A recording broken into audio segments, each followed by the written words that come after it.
Bismillah walhamdulillah wahda wassalatu wassalamu ala man la nabiyya ba'dah. Assalamualaikum warahmatullahi wabarakatuh. Mga kapatid sa pananampalatayang Islam, ang buwan po ng Ramadan, hindi lang po ito buwan ng pag-aayuno, hindi lang din po ito buwan ng pagbabasa ng Quran. Ito po ay tinatawag rin na buwan ng kapatawaran o Shahrul Maghfirah. Sinabi ni Propeta Muhammad sallallahu alaihi wasallam, ang hadis na ito ay napakatanyag na. Palagi na natin itong naririnig sa tuwing ng Ramadan, darating ang Ramadan, naririnig natin ito palagi. Sinabi niya sallallahu alaihi wasallam, man sama Ramadana imanan wa ihtisaba, ghufira lahu ma taqaddama min dhanbi. Man qama Ramadana imanan wa ihtisaban, ghufira lahu ma taqaddama min dhanbi.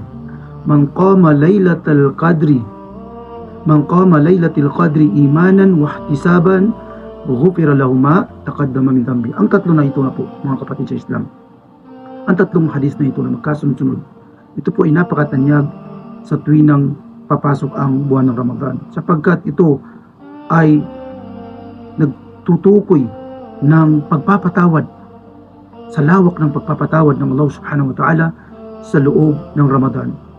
Sinabi niya sallallahu alaihi wasallam, sino man ang mag-ayuno sa buwan ng Ramadan ng mayroong tigib na paniniwala, ikhlas, dalisay na paniniwala sa Allah subhanahu wa ta'ala, wahtisaba, at siya'y naghahangad ng gantimpala tanging sa Allah lamang. Hindi siya nagpapakitang tao, hindi niya yung ginawa para sa mga makabundong bagay, ginawa na ang bagay na yun para lamang sa Allah subhanahu wa ta'ala. Ghufira lahu ma taqaddama min dhanbi. Allahu Akbar.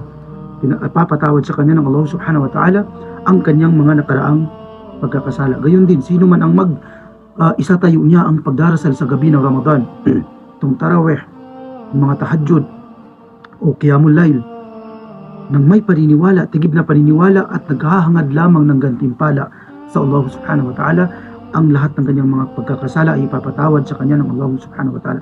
Gayon din, mga kapatid sa pananampalataya, sino man ang magsala sa gabi ng Laylatul Qadr nang mayroong paniniwala sa Allah subhanahu wa ta'ala at naghahangad lamang ng gantimpala sa Allah subhanahu wa ta'ala, ay ipapatawad sa kanya ang kanyang mga pagkakasala. Allahu Akbar. Mga kapatid sa pananampalataya, ang buwan ng Ramadan, paramihin natin ang ating mga pagsamba rito, buhayin natin ang buwan sa pagsamba, iwan natin ang mga bagay na walang kabuluhan, gawin natin abala ang ating mga sarili sa pag-iibada sa Allah subhanahu wa ta'ala, pagbabasa ng Quran, pag-aayuno, pagzidikir, pagbibigay ng sadaka, pagiging mabuti sa mga tao, higit lalo sa mga magulang, gayon din ang paghingi ng kapatawaran sa Allah subhanahu wa ta'ala. Wa akhiru da'wana anil hamdulillahi rabbil alamin. Wassalamu alaikum warahmatullahi wabarakatuh.